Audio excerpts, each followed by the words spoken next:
Good morning, everyone, and welcome to today's webinar entitled Direct Install, How It Works. Today's webinar is brought to you by the New Jersey Clean Energy Program and the New Jersey Board of Public Utilities. My name is Jim Friedel, and I'm an Outreach Account Manager for New Jersey's Clean Energy Program, and will be acting as facilitator for today's event. First, I'd like to take care of a little bit of housekeeping. We're going to allow the presenter to go through the slides in their entirety, but throughout the presentation, feel free to type your questions into the GoToWebinar platform via the control panel on your screen. We'll address your questions at the end of the presentation. If we don't get to your question live, we'll respond to you directly via email. Speaking of presenters, today we're joined by Jeff Horvath, who, like myself, is also from TRC. Jeff is the Program Management Lead for Direct Install and will be providing some details on the program, including brief background and particulars on the focus and process associated with this specific offering in the Clean Energy Program portfolio. As a point of further introduction, or as many of you on the call may know, TRC administers New Jersey's Clean Energy Program on behalf of the New Jersey Board of Public Utilities. Before we get started, we would like to say that we understand what a challenging time this is for everyone, especially for businesses. We want to emphasize that New Jersey's Clean Energy Program is doing everything it can to support you during this period and through the recovery. Please know that, as always, Outreach Account Managers, program staff, and case managers are available to you to answer your questions. As all of you can appreciate, things are changing day by day, minute by minute. We may not have all the answers, but we'll do our best to get you the latest information. Let's talk just briefly about this next slide. Again, for many of you, something that you probably know, but for those who are not familiar, and as I had mentioned earlier, the Clean Energy Program is administered by the New Jersey Board of Public Utilities and the Office of Clean Energy in particular. The funding for the program is supplied through a line item fee that is on each regulated utility's billing statement, and it's called the Societal Benefits Charge. In some cases, it's designated on the bill as the SBC. As is the purpose of this webinar, a good deal of the Clean Energy Program's efforts are focused on educating business and residential markets of the importance and financial benefits of being energy efficient. The aim is that through a combination of education and financial grants, the Clean Energy Program can provide an environment which encourages its constituents to invest in efficiency, which is an important part of reaching the governor's goal of 100% clean energy by 2050. So at this point then, with that bit of background, I'm going to go ahead and advance the slides for Jeff. So Jeff, why don't you go ahead and take us through the balance of the presentation? Thanks, Jim. As Jim mentioned, my name is Jeff Horvath. I've been working for TRC for about 10 years and one of the direct install project manager leads for the program. So we'll begin this webinar with a little bit of history of the program. It was developed way back now in 2009 by TRC and added to the Clean Energy suite of programs. Contractors were selected through a competitive bid, RFP process, and the territories were awarded by county. Currently, qualifying projects can receive up to a 70% incentive. What does that mean? That means that 70% of the total project cost will be paid by the program directly to the contractor, and the customer is responsible for that 30%. In fiscal year 19, last year, we had almost 800 applications in the program. We see very strong participation in this program so far. Even in these challenging times, we've been on track to hit the same goal for this year, for fiscal year 20.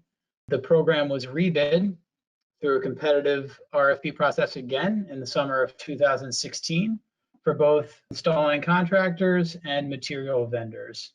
The material vendors that were selected were for lighting material and refrigeration material. And we did that, have greater consistency of product across the state for higher quality and also for consistent low pricing. And you'll see there on the map on the right, that's the current setup of contractors per county where they service the state, the 6 different contractors we have there.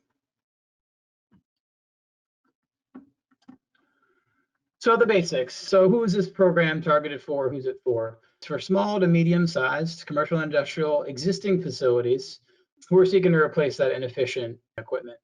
The size of the building to qualify needs to have an average annual peak demand of less than 200 kW in the previous 12 months. What that means is for this program, the contractors will procure 12 months of utility bill data from the customer, from the facility.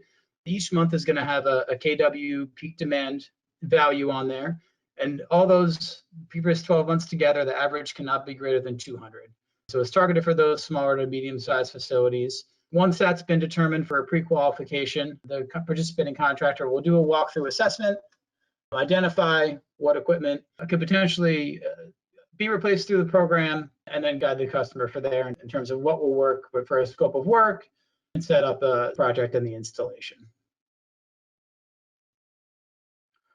Overviews. It is set up to be a turnkey process, and what that means is a lot of these customers in this customer base, they might not have the knowledge, they might not have the capital, they might not have the time to understand, how to replace their inefficient equipment, what even is inefficient at their facility.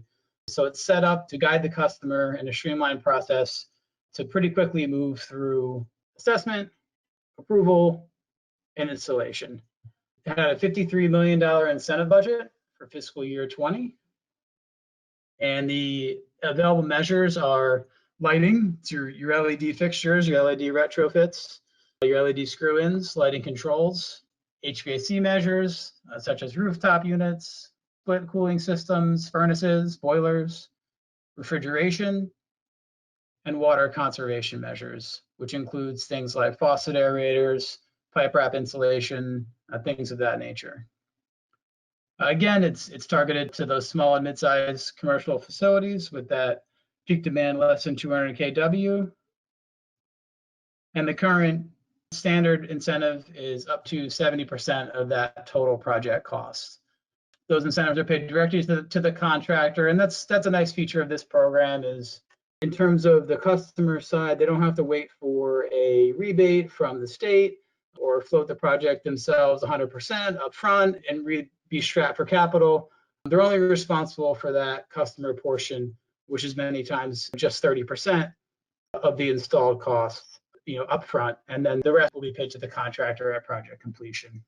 Bonus. So what's been really nice for fiscal year 20 is that facilities that have been identified by the state, there's a nice website to identify where these facilities are located.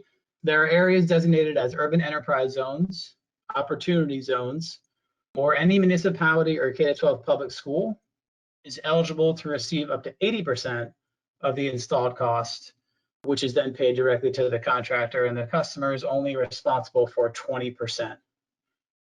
So that's a nice feature for any of those entities mentioned above. And again, for the non-municipalities or K-12 public schools, there's a website tool that you're able to plug in your facility's address and see if it does fall in those urban enterprise zones or opportunity zones. Any other eligible facility is that 70%, which is still a very nice incentive with 30% to the customer. And then there are some incentive caps per project.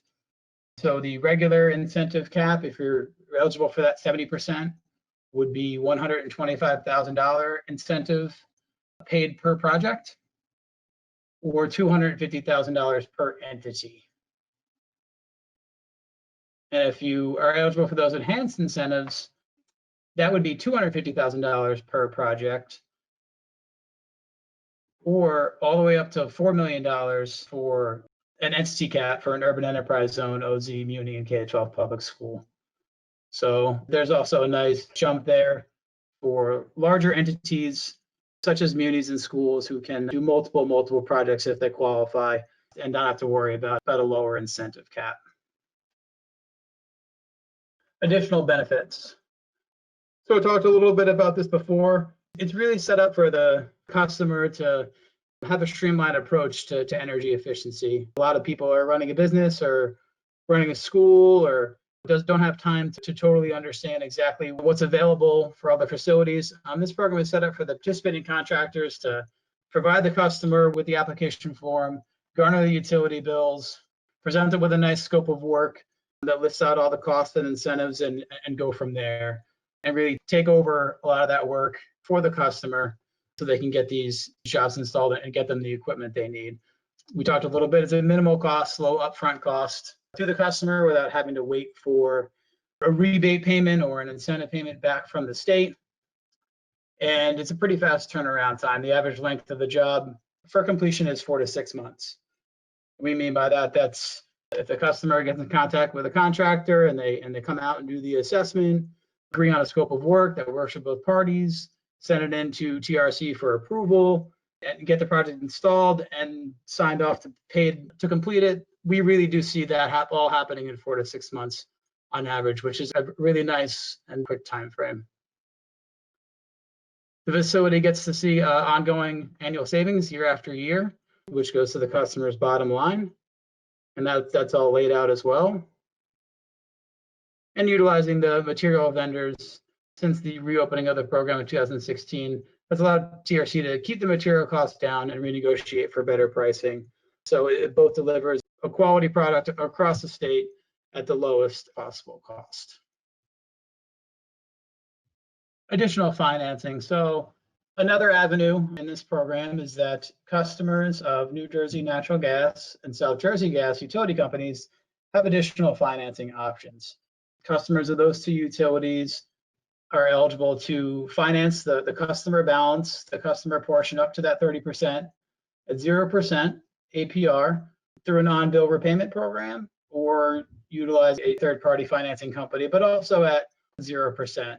This is obviously an extremely effective tool to help the customer to not have to come up with that upfront capital cost, which can be very difficult to start a project or to really get the green light, to have to even come up with the 30% portion. You know, the 30% portion can really vary from maybe it's a few $1,000s, maybe it's a lot more than that. And that can still be a strain on a business or a municipality or anybody. So you see those areas on the map on the right, all the areas in green on the south for South Jersey Gas, and along the shoreline on the east there, and a little bit up in Morris County for New Jersey Natural Gas. So how that works is combined with an approved and paid direct install project, the customer can submit for that utility financing and get approved to pay that back over 3 years at 0% on an on-bill repayment. So really great partners of ours in the program, and we've seen it be a great tool for all parties involved. So just a little bit more in depth on the measure screening and how the program is set up. This program is targeted to offer a comprehensive package of cost-effective improvements. What that means is it's not really designed for just your lighting only projects. There are a lot of programs and incentives out there for lighting only.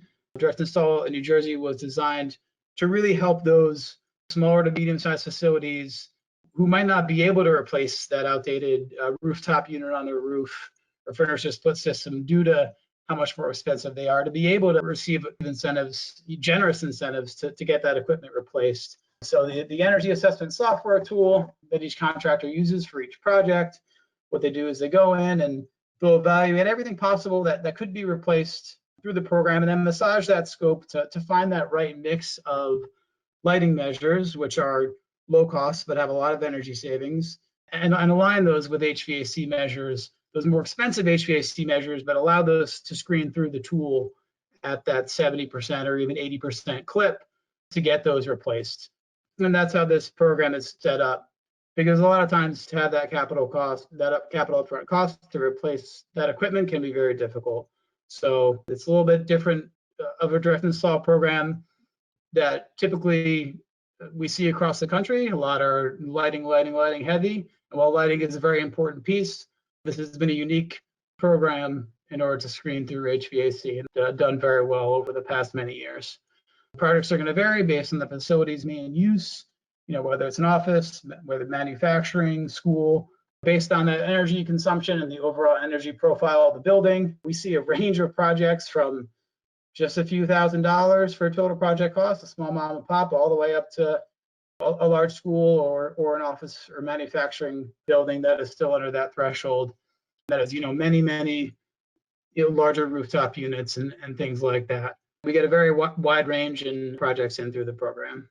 Participation. Sometimes we might get the question, well, what if an applicant wants to utilize their own pre-existing contractor that they have a relationship with, rather than the pre-selected one for their county. What we will do is the program manager, TRC, will work with the applicant and the applicant's contractor to confirm that that contractor meets all the program's bid requirements that are currently in place, agrees to the program set pricing, participates in program training provided by the program manager, and signs a direct install program subcontractor agreement. Now, a contractor participating in the program through this path would be allowed to submit a project or multiple projects up to $125,000 maximum in contractor allocation per fiscal year. That $125,000 means in incentive dollars paid to the contractor. So that could be one project, that could be many projects. That would be the cap per fiscal year. We do define a pre-existing relationship as having performed an energy efficiency upgrade in one or more of the applicant's facilities within the past 24-month period. We would work with the applicant to verify that and discuss with them what that was and what that relationship is. And more information, and this can be found through that link below that takes you to the website. So here's just one example, Hoboken Fire Engine Company. This is a pretty average project that we see that comes through the doors. We do a lot of municipalities and fire companies and things like that as well. This was a mix of LED lighting upgrades, HVAC systems, and some programmable thermostats. You see the total project cost. The incentive that was paid directly to the contractor, that was just about 70% if you eyeball it. So the customer was just responsible for that remaining portion there. The annual savings, almost $6,000, and a payback period 1.5 years. And that's a very typical payback period that we will see in this program. You might see anything from 1 to 2 years. A much larger, maybe $250,000 incentive project would be a little bit more, but 2 years is a pretty average payback period, and that's a great tool as well for the customer to understand and see that nice payback.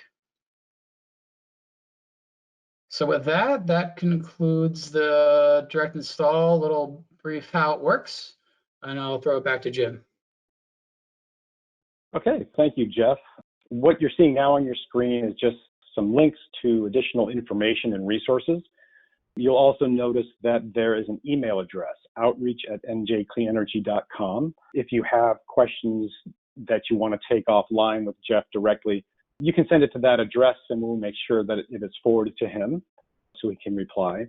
You also see a link to the newsletter that comes out from the Clean Energy Program, as well as the listserv address to put in for essentially getting signed up for the listserv that is generated by the Clean Energy Program. So just some additional resources for you.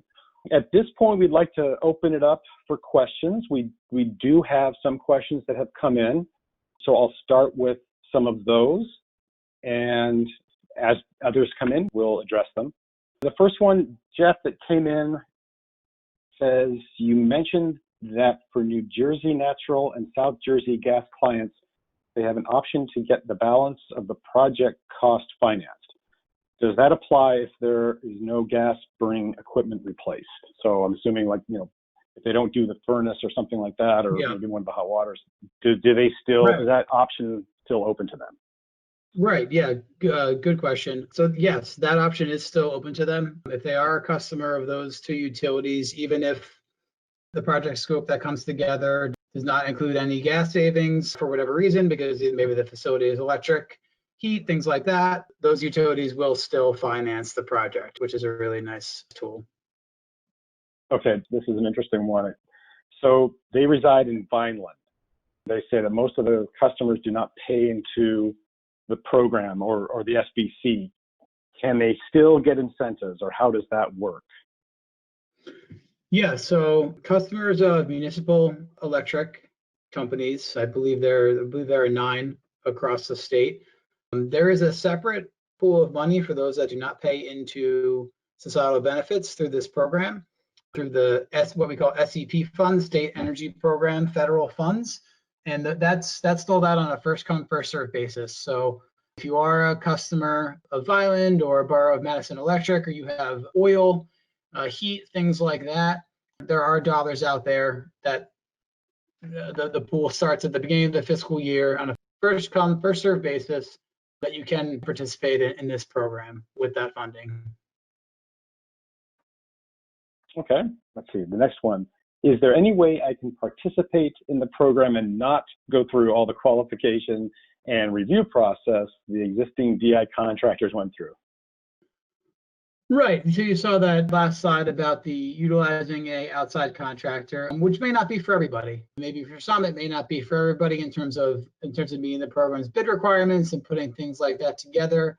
Our contractors do have a vast net, the participating contractors I'm speaking of, who did go through that process. They do have a vast network of subcontractors who do install a lot of these jobs. And if you, as a contractor yourself, have the experience, have the knowledge, and you could always feel free to contact them with a job, with a customer, and look to gain some experience that way without having to apply and try to meet the program's bid requirements. So we're all going through a difficult time right now, obviously, but we're hoping that once things kind of return to normal and things open back up, the hope is that there is a chunk of work out there, waiting to be done, waiting to be installed. It could always be an avenue to try to get some experience or get your feet wet in the program that way by maybe potentially being a sub and installing a few jobs under one of the current participating contractors. Okay, yeah, and I think that's a good recommendation. I think that for those on the call that are contractors or part of our Trade Ally program, not only direct install, you might want to establish some relationships with the P4P partners as they do large projects and sometimes are looking for that subcontractor participation. So yeah, definitely at this point, not a bad idea to establish some of those relationships. I think that concludes our questions. If anyone, again, on the call has any other questions they'd like to get answered right now, go ahead and enter them. But if not, you can always, as I say, reach us directly through the outreach team, outreach@njcleanenergy.com.